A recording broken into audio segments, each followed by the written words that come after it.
glorify the violence, but I know I'm dealing harm. Knowledge is a weapon, so I'm out here dealing arms, yeah. What's going on, everybody? How you guys doing, man? Welcome back to the frickin' channel. We got some more of the skinny Sparky, the very in-shape electrician, whatever you want to call him. That's coming from a incredibly in-shape pipe fitter to an incredibly in-shape electrician. America stole a German sub and stuck it in Chicago. I got to hear this. I got to hear this, man. This is my second video ever from him. The first one was incredible, so I'm pretty excited to hear this. Anyways, without further ado, if you guys are new here, man, subscribe, turn on the bell, all that YouTuber shit. Just, or don't, you know, you do whatever you want to do. How's that? You know what you call the only Type 9C German U-boat left in existence? America's.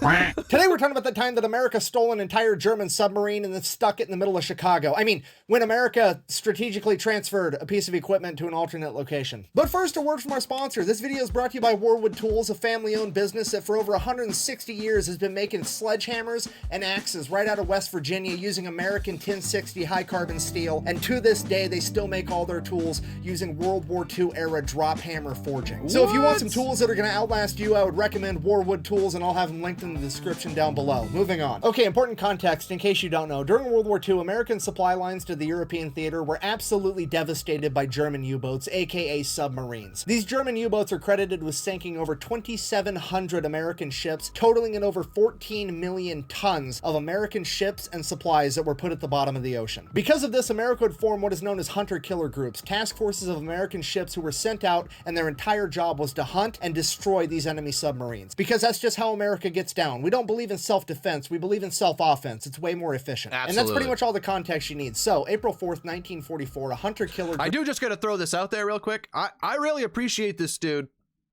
educating me. I got some really good rest in my history classes all through high school.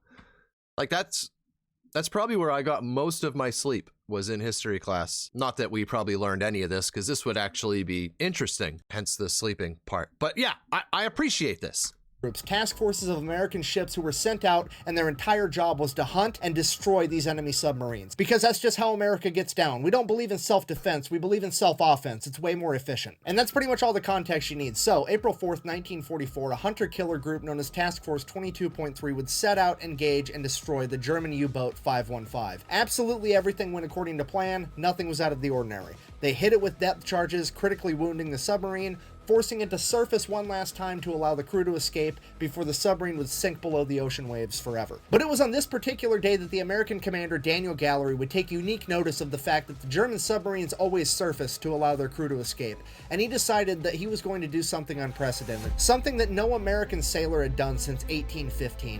He was going to send out a boarding party and steal that enemy submarine. He immediately puts a plan into action, assembling two separate boarding parties, each to be comprised of one officer and 8 enlisted men. And these 8 enlisted men are going to be the top 8 guys that you would absolutely want on hand to be able to address any problem that could arise with keeping this submarine from sinking to the ocean floor. People like the electrician, the machinist, the boatswain's mate, the torpedo technician, oh, and the photographer. Yeah, one of the 8 people going on the extremely dangerous and important mission is going to be a photographer because, you know, pics or it didn't happen, right? America's about to do some gangster shit. You best believe we're going to designate somebody to stand in the corner with the camera and yell "World Star" while we do it. June 1st, 1944, Task Force 22.3 receives intel that there's an enemy submarine operating off the coast of Africa. That submarine would turn out to be U-boat 505, and they would head to it immediately. And this poor U-boat has absolutely no idea what's coming for it, because at this point in time, this task...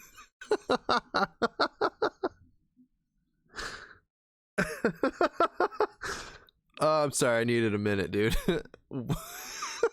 Stand in the corner and yell "World Star." Oh, America, baby.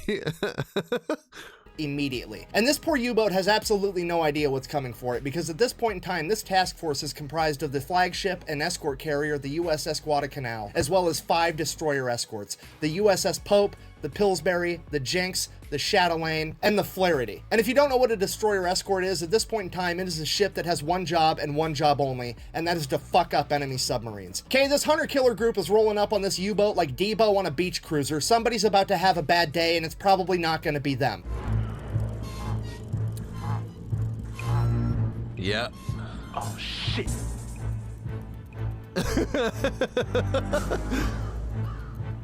June 4th, 1944, after 3 days of chasing down this U-boat, they would finally catch up to it, and the USS Guadalcanal would immediately scramble 2 Grumman F-4F Wildcat fighters as the rest of the destroyer escorts made their way towards the submarine. U-boat 505 was already submerged and underwater, but the Grumman F-4F Wildcat pilots are able to see the long dark shadow of the submarine underneath the water because it's broad daylight. And once they confirm that it is in fact an enemy submarine, the destroyer escorts begin loading their hedgehogs to fire upon it. If you don't know what a hedgehog is, it is the most feared anti-submarine weapon in all of World War II. It is like a fully automatic mortar capable of firing over a wide area. Once these mortars hit the water, they can plunge into the depths of the ocean at 33 feet per second, and as soon as they make impact with anything, they will explode and destroy it. The hedgehogs would detonate early, not scoring a direct hit, but still rocking and damaging the submarine, jamming its propeller and putting out its lights. Quickly realizing they hadn't done enough damage, the destroyer escorts above would begin launching depth charges. The depth charges would rupture the hull of U-boat 505, and the entire submarine would be forced to surface one last time as a hatch would open and all the German sailors would begin flooding out onto its deck and into life rafts. At this point, the American boarding party grabbed their Tommy guns, hopped in their whaling boat, and made their way over to the submarine. They received no resistance from the Germans as they made their way down the hatch into the sub and began working on it to try to save it. Okay, time out. I need to make sure that you fully grasp how ridiculous what these 9 Americans are about to do actually is. Okay, you have a German U-boat that is so critically damaged that the 50 men that have been living on this U-boat, that have been trained on this U-boat, this U-boat has controls in their language and in their units of measurement. And they have decided cumulatively that, hey, this thing is so damaged that we need to run for our lives. And then while they were evacuating, they would also place scuttling charges, which are large explosive devices that detonate, ensuring that the ship sinks so that America can't retrieve it. So not only is the situation so bad that 50 of them can't fix it, but they made the situation worse on their way out. And you now have 9 Americans, one of which is a fucking camera guy, going in there to do what they couldn't pull off. This mission is seemingly impossible and borderline insane, but they do it anyways because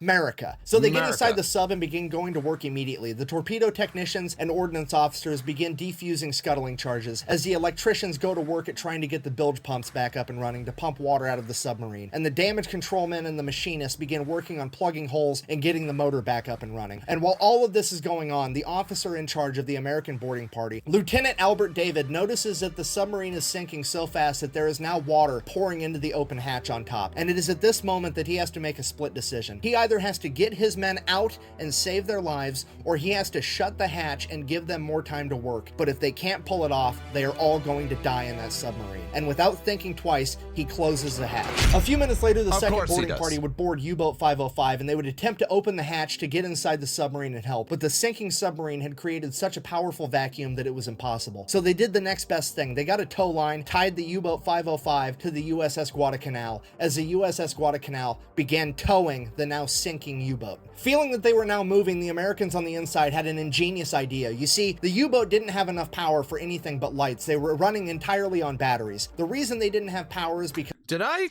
mishear? I thought he just said the Germans put a bunch of explosives in that thing before they got out of it? The whole time he's talking, I feel like there's a clock ticking, you know, like in the movies. There's just a little red timer counting down. And, you know, there's just going to be a bunch of body parts and like a camera launched into the air here any second. Did they already disarm those? Because the propeller was jammed, and the propeller was jammed because they couldn't get the motor going again. So what they did was they disconnected the drive shaft between the motor and the propeller, allowing the propeller to free spin in the current of the USS Guadalcanal as it's being towed. This would turn the alternator, generating power and giving the U-boat enough power to activate its bilge pumps and begin pumping water out of it.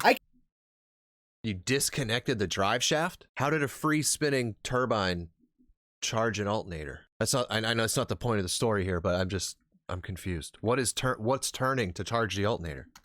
And the propeller, allowing the propeller to free was jammed, and the propeller was jammed because they couldn't get the motor going again. So what they did was they disconnected the drive shaft between the motor and the propeller, allowing the propeller to free spin in the current of the USS Guadalcanal as it's being towed. This would turn the alternator, generating power and giving the U-boat enough power to activate its bilge pumps and begin pumping water out of it. I cannot stress to you enough. Oh, so they must have disconnected it like right at the motor then. And whatever belt system or whatever pulley system it uses to charge the alternator with its, that must still be connected. Dude, that's insane. That's thinking while sinking to the bottom of the ocean. Wow. That's taking thinking on your feet to an entirely different fucking universe. This would turn the alternator, generating power and giving the U-boat enough power to activate its bilge pumps and begin pumping water out of it. I cannot stress to you enough how fucking genius this was to do. Seriously. This saved all of their lives for sure, and to be able to have the knowledge and wisdom to come up with a solution like that while you're actively fucking dying in a tin can under the ocean is incredible. It's incredible, but also I just feel like that's kind of what men were then. Brief little story time. I raced snowcross for a lot of my life. I'm at the starting line for a race. The race before us is almost done. They're all about to come off the track. The flagger looks at us, gives us the nod, which means start your engines. Everybody's starting their engines. I grab my pull cord. Woo. It's in my hand. Sled is not running. I open up the hood of my sled and I just hear, I look over. My grandfather is running through 3-4 feet of snow, just running. And he's got his shirt up in the air. I'm like, what? Are you good? He rips his belt off, jumps down to where my snowmobile is, throws the, like in one fluid motion, wraps his belt around the clutch, shuts it and sprints away. What the fuck just happened? He's a war vet. Like, I'm just telling you, man, these guys, they're different. Just a different breed. Different. I mean, me, all the guys I was about to race against, the flagger, everybody's just looking at me like, what are you looking at me for? I don't fucking know. Fucking MacGyver just popped out of the snow, started my sled with his belt, and then ran away. Sure, dude. Sure. I've seen so many examples of him doing stuff like this. Just immediately coming up with the most off-the-wall solution to a problem. Yeah, they're just built different. While you're actively fucking dying in a tin can under the ocean is incredible. So things are already looking up, but at a minimum, they have to get that hatchback open so that the first boarding crew can escape if they absolutely need to. So the second boarding crew with their Tommy guns proceeds to pluck one of the Germans out of their life raft and persuade him to activate the pressure valve, which is going to equalize the pressure inside and outside the sub, allowing them to open the hatch door. That happens, and the second boarding crew gets inside and also gets to work. And all this is going on, and there's 50 Germans sitting out there in life rafts like, fuck. Like, what do you do in that situation? You have just been outclassed on every conceivable level. Like, you were in combat, they damaged your ship to the point that you couldn't fix it, so then you tried to rage quit and blow up your own ship, and then they're like, no, I've changed my mind. And then they went in there and made it so you couldn't even sink your own ship. At this point, the rest of the task force goes around plucking all the Germans out of their life rafts because they are now prisoners of war, as Commander Gallery comes to the conclusion, fuck it, we're just gonna have to tow this sinking submarine while it's actively sinking all the way to the nearest American port, and we're just gonna have to have sailors in there working 24/7 around the clock to try to keep it above the waterline. Not a terrible plan, but the only problem is they're like 150 miles off the coast of Africa, and the nearest American port is 2,500 miles away, and if that wasn't bad enough, it's in fucking Bermuda, you know, where the whole triangle thing is. I mean, the disrespect with this is absolutely palpable. Could you imagine being one of these Germans sitting there like, not only are you not allowed to sink your own ship, you're not even allowed to rage quit. The Americans come in, steal your shit, and now they're gonna joyride it through the Bermuda Triangle and not even lose it just to flex on you like that? It's ridiculous. So they get everything buttoned up and they get underway, headed out to Bermuda. At which point, a couple days later, the commander of the German submarine wakes up in the infirmary on the USS Guadalcanal. Apparently, he had been hit in the head and lost consciousness for a number of days. At which point, Commander Gallery comes down to have a conversation with him, and he's like, hey, here's the deal. We stole your sub. We're towing it to the Bermuda Triangle for a joyride. It's gonna be great. The German commander absolutely refuses to believe him. He's like, that's not possible. I had 50 dudes. They weren't able to save that sub. We scuttled it on the way out for insurance. There's no way that you managed to keep that sub from sinking. At which point, Commander Gallery is like, oh, well, here's all the shit from your office that's distinctly not waterlogged. Also, if you look out the window, we're towing your submarine behind us right now. At which point, the German officer completely loses his shit. He starts crying. He's completely inconsolable. He's like, when my chain of command finds out that this happened, Nine! I bet there was a lot of 9 on that little phone call there. He's crying. He's completely inconsolable. He's like, when my chain of command finds out that this happened, they're going to torture me and then they're going to kill me. Or the other way around. I don't know. This is absolutely terrible. But Commander Gallery, being the cool guy that he is, he's like, hey, buddy, pal, friend, you're going to sit in a nice POW camp for the duration of the war. We're going to win, and by the time you get to go back home, you're not going to have a chain of command, and all of your leadership infrastructure is going to be completely dismantled. I wouldn't worry about it. Didn't really make him feel better, but I thought it was funny. Now, so they're still making their way towards that big triangle thing, but pulling this submarine and keeping it from taking on water is a constant struggle, and it's starting to look like they're not going to be able to keep enough water out of this submarine long enough to get it all the way. Wait, is this actually it right here? Is this actual footage from that? To Bermuda. So they start interviewing Germans, trying to find one with technical knowledge that would be willing to help them keep it afloat. And that is when they come across a young German sailor by the name of Felix Ewald, and he would inform them that not only is he not German, he's definitely not a Nazi, and he's certainly not a fan. He was conscripted when the Nazis invaded Poland, and he was basically being forced to be there, and that if America wanted help, he was happy to do so. So he would immediately go to work helping the Americans keep the submarine afloat the entire time as they traveled back to Bermuda. As the remaining German POWs began asking questions, what happened to Felix? What happened to Ewald? Where's Ewald? And they began looking for him every chance they got, searching everywhere they could find him. The Americans had told him that they killed him, but they didn't believe it because they knew he was Polish too. So they just kept looking and looking, scanning everywhere. And this would be the inspiration for the childhood book, Where's Waldo?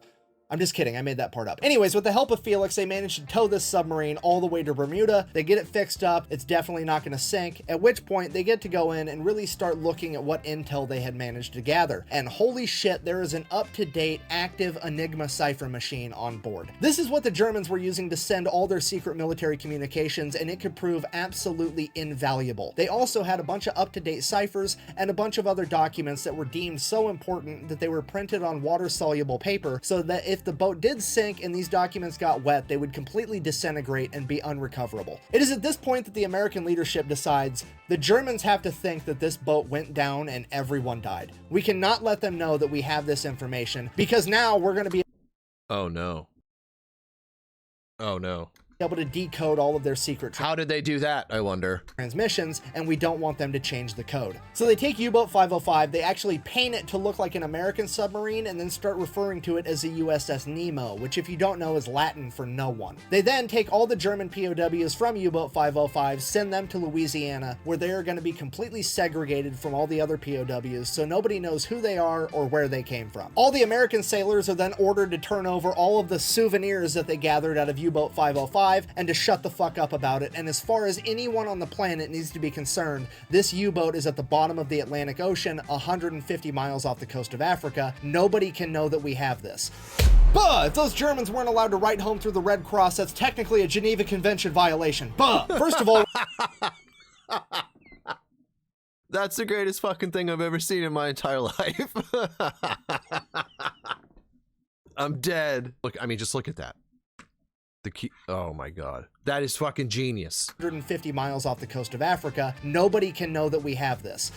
But if those Germans weren't allowed to write home through the Red Cross, that's technically a Geneva Convention violation. But first of all, when you're on the winning side, those aren't actually rules, they're more like suggestions. The code is more what you'd call guidelines than actual rules. Secondly, let's just be honest here. If you were a POW in World War II and the worst thing that happened to you is you weren't allowed to write home while you were being well fed and treated with dignity, you came out on top. All right, so somehow the United States States manages to keep this thing a complete secret until May 7th, 1945, when Germany issues their unconditional surrender. And it is at this point that the smack talking can now commence, because now we are going to take this submarine, you know, the only remaining Type 9C German sub left on the planet, even though they manufactured hundreds, we sunk all of them, except for this one. Now we're going to drive that bitch to Philadelphia and use it to raise funds, and anybody that buys a bunch of war bonds can get a guided tour of this German sub, because a lot of people quit buying war bonds after Germany surrendered because they thought the war was coming to an end and we were still fighting the war in the Pacific against the Japanese, so this was like a huge fundraising opportunity. Jesus Christ. They just took that thing and just on a bunch of German foreheads and chins. Just that's tough, man. We're still fighting the war in the Pacific against the Japanese, so this was like a huge fundraising opportunity, and that's exactly what they did. They sold a ton of war bonds. As soon as that started slowing down, hey, we'll tow it to another major US city. They towed it up to New York. Then New York bought a bunch of war bonds. And then World War II would finally come to an end when Japan issued their unconditional surrender, and now we've got this German submarine, and we don't know what to do with it. So the US government does what the US government do, and they're like, hear me out, what if we shot nuclear bombs at it for science?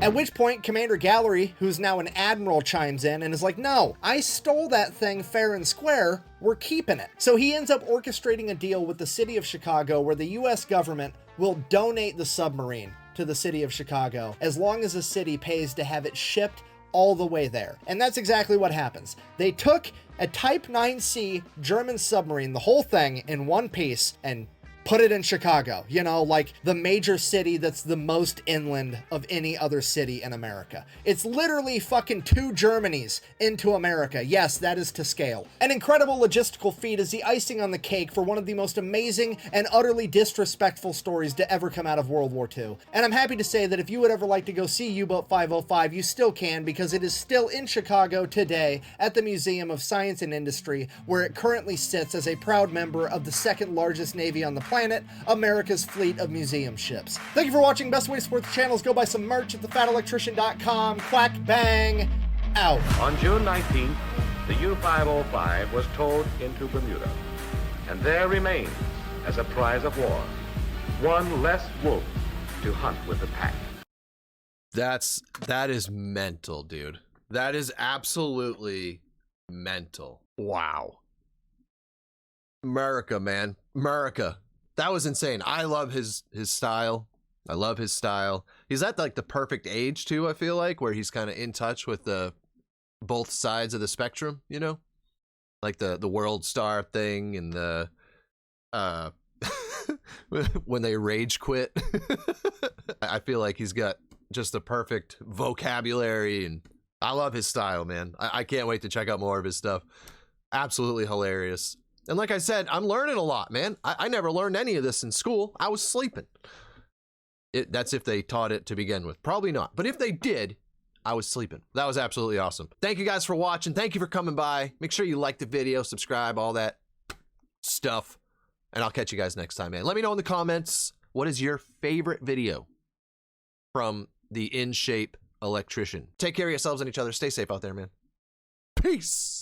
Never for the game, you just gotta burn your soul and sign your letters for the fame. I don't glorify the violence, but I know I'm dealing harm. Knowledge is a weapon, so I'm out here dealing arms, yeah. I've been feeling like I ain't high yet. Still I'm on this jet back in mileage. They tell me know my role or get silence. Whoa, I'm a survivor.